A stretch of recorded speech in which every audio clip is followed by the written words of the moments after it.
Benjamin Glaise, Laurie Leclerc. Et Sud Radio, il est 9h06 et on ouvre les débats avec les canicules amenées à se multiplier. Va-t-on changer notre façon de voyager ? Plusieurs records de température battus hier. 9 départements du Sud-Est en vigilance orange. 2 nouvelles vagues de chaleur attendues fin juillet et la deuxième moitié d'août. Pour en parler avec nous, Franck Delahaye, directeur de la structure de Destination Luberon. Bonjour. Bonjour. Et également Didier Arinaud, un directeur général de ProTourisme, un cabinet de conseil indépendant qui analyse les comportements des Français dans le secteur du tourisme. Bonjour. Bonjour. Bonjour à vous deux et merci d'être avec nous ce matin sur Sud Radio pour débattre avec nos auditeurs aussi de Sud Radio qui vont réagir. J'en suis sûr. 0826 300 300, bien sûr, vous êtes les bienvenus pour participer à ce débat avec vous, Franck Delahaye, avec vous aussi, Didier Arinaud. Pour commencer, justement, Didier Arinaud, un petit point justement sur cette question de la canicule, des fortes chaleurs que l'on connaît de plus en plus d'année en année. Est-ce que on observe une évolution du tourisme, justement, sur ces dernières années? Alors, d'abord, il y a eu la période de Covid qui a vraiment marqué les comportements des clientèles touristiques qui sont allés plutôt dans les destinations alternatives, qui ont redécouvert la France, y compris les destinations fraîches et destinations de montagne. Oui. Et puis, après cette phase, cette année, on a eu une grande appétence pour les destinations balnéaires, avec une reprise des départs à l'étranger. Et là, pour le coup, on ne peut pas dire que les destinations du sud de l'Europe aient été boudées par nos concitoyens, puisqu'il y a eu une demande très forte, avec des chiffres records, d'ailleurs, pour certains opérateurs. La chaîne espagnole Iberostar, qui mise sur le marché français, a une progression tout à fait considérable, et ce sont des destinations du sud de l'Europe. En revanche, ce que l'on constate, c'est que la canicule, elle a un impact sur les réservations de dernière minute, lorsqu'il fait ces températures, ou lorsqu'il y a un risque d'incendie, de sécheresse. On voit que les Français se détournent de ces destinations pour aller vers les destinations toujours balnéaires, mais plus fraîches. Et c'est pour cela d'ailleurs que la Bretagne, que ce soit le golfe du Morbihan, la baie de Quiberon, Carnac, fonctionne très très bien, la Normandie, ou même les plages du nord de la France. Et puis les destinations de lacs sont plébiscitées. Par exemple, on prend une destination comme les Hauts-de-Vosges, avec Gérardmer, Bussan. Ce sont des destinations qui fonctionnent très bien à cette période, et c'est ce qu'on risque de voir d'ailleurs pour le mois d'août, c'est-à-dire que ceux qui n'avaient pas encore réservé décident d'aller vers les destinations plus fraîches. Cette année, la Méditerranée est plutôt en retard, et notamment le Roussillon qui a un retard de fréquentation important. Mais ce que l'on peut dire, c'est un mix des deux, c'est-à-dire à la fois des températures caniculaires, mais aussi des prix trop élevés. Et on sait qu'en ce moment, la préoccupation de nos concitoyens, c'est de pouvoir trouver le bon produit au bon prix, dans un contexte où les prix ont augmenté de 20% dans le secteur du tourisme en 2 ans. Bon, on est aussi dans le Luberon ce matin avec Franck Delahaye, directeur de Destination Luberon, un lieu magnifique. L'office de tourisme, en l'occurrence de Luberon, Mont de Vaucluse, alors voilà, Gordes, Lourmarin, Cavaillon, ce sont des lieux qui font rêver, avec des températures parfois, il faut le dire, un peu élevées. Franck Delahaye, vous avez eu combien hier, et puis aujourd'hui, combien est prévu?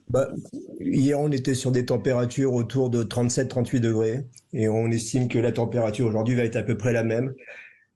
Donc c'est vrai, certaines difficultés à pouvoir gérer les flux touristiques et à proposer des offres alternatives. Comment ça se passe en tout cas sur la fréquentation sur ce début d'été? On a connu un mois de juin très chaud sur l'avant-saison, mois de juillet avec encore des températures très élevées, c'est le cas encore là tout particulièrement. La fréquentation, les touristes sont au rendez-vous tout de même dans le Luberon? Alors, la chance du Luberon par rapport à d'autres destinations sudistes, on va dire, c'est que nous avons une forte fréquentation de clientèle étrangère. Oui. Et majoritairement nord-américaine. Et cette clientèle est omniprésente encore cette année. Comme l'a dit donc l'intervenant. Didier Arinaud. Excusez-moi, j'ai un retour sondon. Alors, j'ai un doute de ma voix, c'est très désagréable. On va essayer de régler ça. Effectivement, c'est étrange. On va essayer de régler ça. Juste pour terminer, donc vous disiez clientèle étrangère, en l'occurrence, donc qui continue de se maintenir d'une certaine manière. Ça, c'est important. Et sur la fréquentation de touristes français, là aussi. Il Ça y répond est, j'ai présent. plus de retour, hein, c'est très bien, je vais pouvoir parler normalement. Allez-y. La problématique que l'on enregistre sur le Luberon et ailleurs, c'est qu'en effet, et tout a été dit par l'intervenant précédent, c'est que on a un problème à la fois donc de chaleur, on a un problème de pouvoir d'achat également, et on ressent avec nos clientèles traditionnelles, que sont les clientèles françaises ou européennes moyenne gamme entre guillemets, et donc on ressent bien sûr une baisse assez marquée de ces clientèles sur le Luberon et ailleurs, donc en Provence. Et paradoxalement, à contrario, nous avons une croissance assez forte et un retour très très marqué des clientèles étrangères, aussi sur certains marchés européens, nordiques, etc., suisses, belges, etc., ainsi que sur des marchés lointains comme l'Amérique du Nord, le Brésil et les marchés asiatiques qui sont réouverts depuis maintenant un peu plus d'un an, hormis la Chine continentale, bien évidemment. C'est-à-dire que si je vous entends bien, le principal problème pour vous concernant les touristes français, c'est plus la question du pouvoir d'achat qui se pose davantage que la question des températures. Je crois que c'est un mixte. C'est un mix entre en effet l'effet canicule que l'on ressent depuis maintenant quelques jours, la communication qui est faite autour de ça et qui valorise des destinations plus basées et concentrées sur la côte atlantique, sur la Bretagne, sur la Normandie. Donc ça c'est le premier effet. Le deuxième effet, en effet, c'est un effet purement économique. Il faut savoir que les prix ont considérablement augmenté en post-Covid, donc sur le Luberon et ailleurs. Et donc les deux cumulés font que forcément il y a malheureusement un déficit en matière de clientèle française, et plus particulièrement sur le cœur de saison. Et c'est pour ça que notre travail est basé essentiellement et même majoritairement donc sur la valorisation non plus du cœur de saison, mais sur les ailes de saison. C'est ça. C'est-à-dire que la crainte, et quelque part ça nous permet de réfléchir et d'anticiper sur ce qui va se passer sur l'avenir, c'est de travailler maintenant d'ores et déjà sur donc une saisonnalité qui soit beaucoup plus large et qui met en avant donc l'offre de printemps et l'offre d'automne. Didier Arinaud de ProTourisme, c'est ce qu'on observe d'ailleurs avec beaucoup de lieux d'hébergement touristique. On a une saisonnalité beaucoup plus grande, c'est-à-dire qu'on a une ouverture qui s'étend davantage quasiment à toute l'année maintenant. Absolument. On peut dire qu'il y a eu une désaisonnalisation depuis un peu plus d'un an. L'été dernier a été très bon. L'automne a très bien fonctionné, notamment avec la clientèle de couples sans enfants ou de retraités. L'hiver a été à haut niveau pour les destinations de montagne. On a eu un mois d'avril avec les vacances de Pâques et les ponts du mois de mai qui ont été excellents. Et il faut dire que le pouvoir d'achat de nos concitoyens, il n'est pas extensible. Donc même s'ils ont prévu un budget vacances plus élevé cette année, 200 € de plus pour les vacances d'été, on voit aussi que l'augmentation des prix, qui est tellement considérable, fait que les Français sont obligés de faire des arbitrages. Alors certains choisissent de partir moins loin, d'autres moins longtemps. Il y a un quart des Français qui partent en vacances qui ont un budget inférieur cette année du fait d'un pouvoir d'achat grévé par les charges contraintes, et tout a beaucoup augmenté. Donc c'est pour ça que vous avez dit augmentation alors de 200 € du budget, plus 200 € sur le budget vacances en moyenne des Français. Le budget total, c'est combien là ? 2450 € pour les vacances d'été sur 9,5 nuits. Mais on voit qu'il y a quand même 2 millions de Français qui ont renoncé à partir en vacances et qui le traduisent en court séjour, de ceux qui envisageaient de partir. Et puis ça laisse la place à des destinations alternatives, et ça c'est plutôt bien. C'est-à-dire que des Français on parle beaucoup de surtourisme, trop d'ailleurs, parce que moi ce que je vois c'est plutôt 90% de nos territoires qui sont en sous-tourisme l'essentiel de l'année. Mais ce que l'on constate, c'est que les Français recherchent des destinations un peu moins chères, dans lesquelles ils peuvent vivre des expériences tout à fait intéressantes, et justement à la fraîche. Alors il y a des produits comme ça qui sont assez amusants, qui fonctionnent très bien. Je pense notamment sur le territoire de Belfort, sur le ballon d'Alsace, c'est 24 heures à la fraîche, c'est-à-dire que où on fait du bivouac, de la randonnée dans des destinations plus fraîches.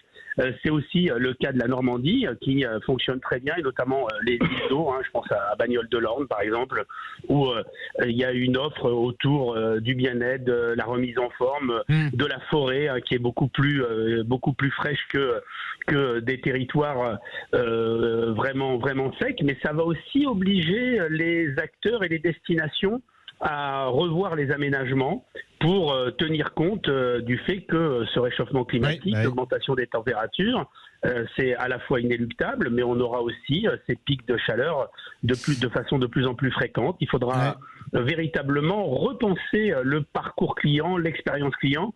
Il est vrai que quand il fait 35 degrés, on a moins envie de visiter, on a moins envie de découvrir, on a moins envie de déguster, et on sait que la force de la destination France, c'est aussi son œnotourisme, sa découverte des territoires. Il y a des territoires absolument extraordinaires. Quand on prend le territoire des Corbières, par exemple, où on a à la fois le vignoble, le patrimoine, le terroir. Pour pouvoir bien apprécier ces territoires, faut le dire, on a un très beau pays de toute façon et une très belle diversité. Et c'est vrai que pour le coup, voyager en France, c'est un plaisir. Vous parliez justement d'adaptation. Comment on s'adapte justement à ces températures qui augmentent fortement pendant l'été, d'année en année? On va y revenir dans un instant avec vous, Didier Arinaud, directeur général de ProTourisme, avec également Franck Delahaye qui est toujours avec nous, directeur de Destination Luberon. Restez bien avec nous sur Sud Radio, 9h17, 0826 300 300. Manu vous attend au standard. Est-ce que vous avez changé vos destinations de vacances ces dernières années à cause du climat? J'ai envie de vous entendre. Dites-nous ce que vous en pensez. Est-ce que vous a changé ou pas? Bon, vous nous appelez. Allez, à tout de suite. Bon réveil. Le Grand Matin Sud Radio revient dans un instant.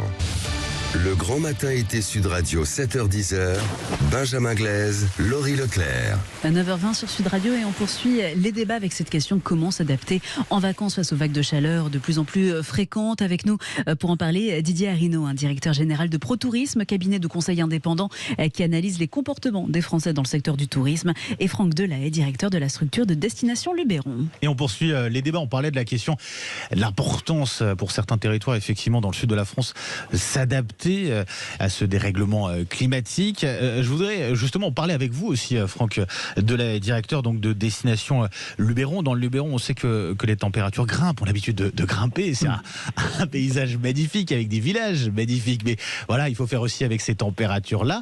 Comment on fait pour s'adapter? On change un petit peu l'offre aussi touristique qu'on propose? Oui, tout est basé sur une offre un peu différente par rapport à ce qu'on propose habituellement. On l'a vécu aussi l'année dernière.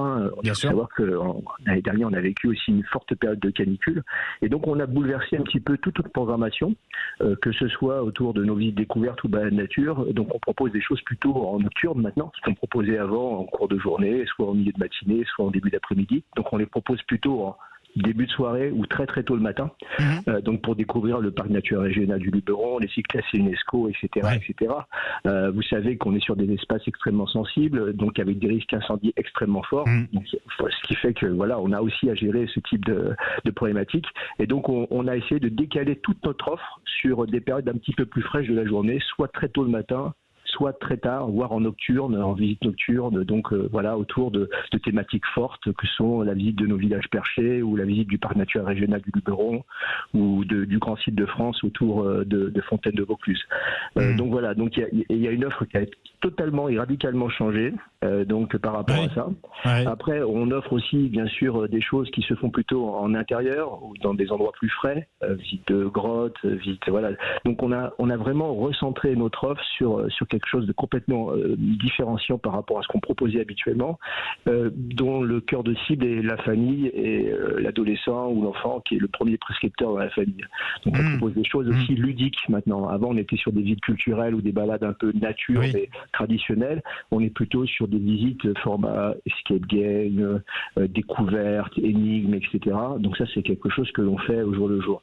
Et en amont de ça, bien sûr, il y a un gros travail de communication qui est fait auprès des tours opérateurs, des marchés à l'étranger en termes de communication, qui valorise de plus en plus, et ça je le disais tout à l'heure en préambule, d'autres périodes de l'année. C'est-à-dire que le Luberon, pour moi, va devenir une destination plutôt d'aile de saison à 10 ans, si on prend l'évolution du climat. Voilà. Et donc ça, c'est un vrai bouleversement. C'est un tsunami aussi à gérer pour vous, parce que ça change tout, quoi. Voilà, faut développer l'avant-saison, l'arrière-saison de manière très forte, quoi. C'est un vrai bouleversement. C'est totalement paradoxal, parce qu'on a une forte clientèle étrangère marché lointain. on est à l'heure du développement durable, de l'éco-responsabilité, etc. Et nous, paradoxalement, ce qui nous fait vivre, ce qui fait vivre l'ensemble de nos hôteliers, de nos hébergeurs, essentiellement, ce sont des clientèles non courriers qu'on va chercher justement pour développer des saisons, puisque la saisonnalité n'est pas forcément la même pour ces marchés sur lesquels on va travailler. Donc le paradoxe, il est là, c'est d'arriver à faire du développement durable par rapport à un site exceptionnel qui est le Luberon, tout en maintenant donc un développement économique nécessaire pour nos professionnels du tourisme sur le territoire. Donc tout est basé là-dessus. Et donc en effet, il y a un gros travail de pédagogie auprès de nos sociopros, auprès de nos élus, auprès de l'ensemble des décideurs touristiques, pour leur dire qu'il va falloir prendre un virage et qu'il va falloir le prendre assez rapidement, ce virage. Bien sûr. Elle est là. C'est à prévoir forcément. À un moment, il faut aussi prendre de l'avance parce que effectivement, après, ça sera trop tard. Didier Arinaud, je rappelle, un directeur général de ProTourisme, vous le constatez, cette évolution, ce bouleversement ailleurs en France, dans la moitié sud, on va le dire, principalement, cette volonté déjà de s'adapter de plus en plus, de trouver des solutions, des alternatives au niveau des offres. Vous savez, ça fait 20 ans chez ProTourisme qu'on parle d'un tourisme 4 saisons, de la nécessité pour les destinations touristiques à désaisonnaliser. C'est d'autant plus d'actualité que si on veut avoir du personnel dans ce secteur, il faut avoir un tourisme à l'année, parce que le problème des saisonniers, c'est qu'ensuite il faut les loger, il n'y a pas de pérennité de l'emploi. Ça participe aussi du développement économique des territoires. On fait du tourisme, pourquoi on ne fait pas du tourisme? Parce qu'on aime les touristes, sinon on les accueillerait tous gratuitement chez nous. Enfin, je le dis sous forme de boutade, mais on fait du tourisme pour vivre au pays, pour avoir des retombées économiques, sociales et le moins impactant possible sur l'environnement. Et donc ça passe par quoi? Ça passe par des investissements tout d'abord, pour avoir une offre de qualité. Or, ces investissements, on ne peut pas les rentabiliser sur une période très courte. Donc ça suppose d'avoir un tourisme à l'année avec des offres fortes tout au long de l'année, avec une programmation. Il y en a qui l'ont fait, vous savez. Mais ça veut dire que globalement... On parle de Deauville. Deauville, par exemple, c'était une station qui vivait du 15 juillet au 15 août. Et puis à un moment donné, il y a eu un maire qui a décidé de faire de Deauville une destination à l'année. Ils ont bien réussi. Alors, il y a la proximité du bassin parisien, mais on voit aussi des stations balnéaires qui se sont adaptées. Aujourd'hui, une station comme la Grande Motte fonctionne quasiment tout au long de l'année. On le voit avec le bassin d'Arcachon, on le voit avec le Pays Basque. Donc il y a cette transformation, elle est indispensable. J'ai l'impression qu'aujourd'hui, mais ça va peut-être pas assez vite par endroit. Mais on a compris ce que vous dites, Didier Arinaud. Entre les lignes, c'est les pouvoirs publics par endroit vont pas assez vite, quoi. En gros, c'est ce que je comprends de ce que vous dites. On va au standard. Allez-y rapidement, Didier. Je dis juste qu'on blablate beaucoup en France. On fait un certain nombre de choses, mais on pourrait les accélérer, et notamment sur tout ce qui est lié au tourisme durable, à la mutation des acteurs du tourisme. Quand on voit ce qui est fait aussi ailleurs, on se dit qu'on commence à avoir du retard, on a trop peu d'établissements labellisés, on a trop peu d'offres alternatives, et on a une confusion d'ailleurs par les clientèles touristiques qui savent même plus ce qu'on met derrière ce mot de développement durable ou de tourisme vertueux. Bon, on va au standard 0826 300 300, Laurie. Et avec nous, c'est Hervé qui nous appelle depuis Antony en région parisienne. Bonjour Hervé. Bonjour Hervé. Alors vous avez... bienvenue Hervé. Bah oui. Hervé, vous êtes là ou pas avec nous? Ah oui, je suis là, je vous ai répondu là. On vous entendait pas. Hervé, vous avez prévu quelques jours dans le sud de la France, et puis après d'aller fin août en Catalogne où il y a un record de température qui a été battu, 45 degrés hier, mais vous n'avez pas prévu de changer de programme. Non, je change pas, ni pour l'hiver ni pour l'été.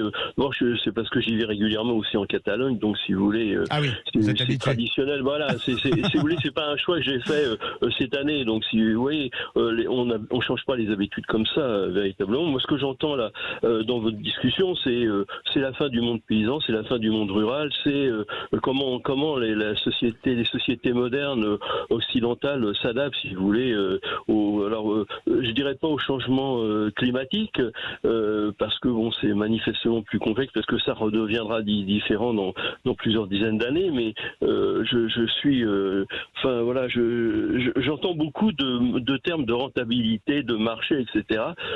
Autrefois, les Français allaient à la campagne, enfin une partie des Français en tout cas, parce qu'il y avait ils venaient du monde rural et qu'il y avait encore beaucoup de monde. Et évidemment, là, le problème pour l'économie, c'est savoir s'adapter, c'est faire en sorte, si vous voulez, que ces territoires qui sont délaissés redeviennent attractifs. Et alors, le problème, est-ce que ça peut devenir attractif uniquement avec le tourisme? Ouais, mais alors on va faire réagir rapidement Didier Arinaud à ce sujet, mais bon, j'ai l'impression qu'en l'occurrence, on a un retour justement à cette forme de tourisme aussi, plus dans les campagnes. L'idée justement de faire revivre aussi ce tourisme-là, quoi.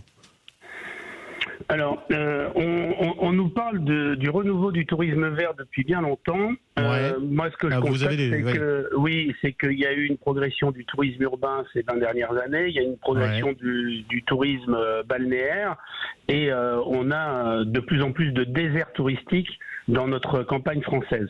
Alors, c'est clair qu'on ne peut pas miser que sur le tourisme. Et d'ailleurs, c'est pas le but.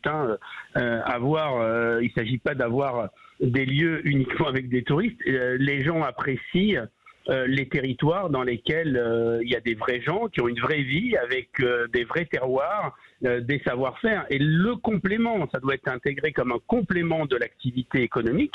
Et dans bien des territoires, sans le complément de l'activité touristique, il n'y aurait plus de boulangers, il n'y aurait plus de pharmaciens, parce que c'est aussi cette activité touristique qui permet de vivre au pays, dans notre pays où nous avons quand même des services publics dans les espaces ruraux qui sont de moins en moins présents, où les grandes métropoles absorbent à la fois les richesses, l'emploi, sont des pôles de développement. On a véritablement besoin, et on l'a vu pendant la période de Covid, vous savez, en Provence, 40% des vins de Provence, ils sont consommés dans les destinations touristiques. Donc les viticulteurs, les ostréiculteurs, les producteurs, les agriculteurs ont besoin de ce complément de l'activité touristique. Et c'est cette activité touristique qui permet aussi de vendre en direct aux restaurateurs, aux consommateurs et de redécouvrir ces produits. C'est la chance de notre pays. Donc je pense qu'on a une telle complémentarité. Maintenant, ça suppose d'avoir des vraies stratégies, d'avoir une vraie activité. Vous savez, c'est là où le consommateur est parfois contradictoire. Parce que d'un côté, il parle il veut de la diversité, de l'authenticité, mais d'un autre côté, il veut parfois et souvent même pas payer un petit peu plus pour des destinations françaises. Et puis on le voit. Oui, c'est moins cher. On le voit aussi. Voilà, on parle. Mais c'est pas les mêmes charges sociales. On a chaud, mais on part en Grèce, effectivement, où les températures sont, en l'occurrence, on est à plus de 40 degrés, effectivement aussi. Bon, c'est vrai que tout un paradoxe. En tout cas, merci beaucoup, à Hervé qui a mis le doigt aussi sur un point important pour conclure ce débat. Merci beaucoup, Didier Arinaud, d'avoir été avec nous ce matin sur Sud Radio, directeur général de ProTourisme. Et puis un grand merci aussi à vous, Franck Delahaye, directeur de destination Luberon, l'office de tourisme Luberon Mont de Vaucluse. Merci à vous, bonne saison. Merci beaucoup. Merci à vous. Et juste rajouter une petite chose par rapport à ce qui vient d'être dit. Le Luberon est reconnu par rapport à ses villages perchés. On parle souvent de surtourisme également, ce qui n'est pas du tout le cas chez nous. On n'est pas sur un tourisme de masse, loin de là. On est déjà sur un tourisme de hors saison, puisque la saison chez nous est relativement longue. Elle démarre fin mars et elle finit fin octobre. Et dernier point, notre triptyque en matière de communication, justement, c'est le savoir-faire et le savoir-vivre. C'est-à-dire que quand on vient dans le Luberon, on vient découvrir des gens aussi, des gens qui font des choses, qui fabriquent avec un savoir-faire. On parle de la viticulture, de l'onotourisme, mais on peut parler de l'artisanat d'art, on peut parler, il y a plein de choses, voilà. Et c'est ce que recherchent les gens, c'est-à-dire tout est basé sur l'expérience, bien évidemment, mais sur Votre appel a été mis en attente.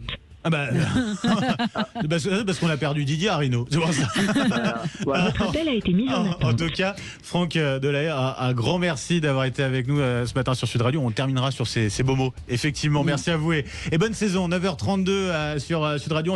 On conclut les débats avec la question du jour sur le compte Twitter Sud Radio. Avez-vous changé vos destinations de vacances ces dernières années à cause du climat? Oui, 6%, non, 73%, et je ne pars pas, 21% avec ce commentaire. Les vacances, c'est quand on veut, où on peut. ben voilà, c'est vrai que c'est important et on pense aussi à ceux qui n'ont pas l'occasion de partir pendant les vacances. Pas les moyens, pas le budget. En tout cas, on vous accompagne tout au long de cet été sur Sud Radio. 9h32, on revient dans un instant avec bien sûr l'information, le rappel de l'info. Et puis un humoriste. Tenez, votre invité Laurie Leclerc. Oui. À tout de suite.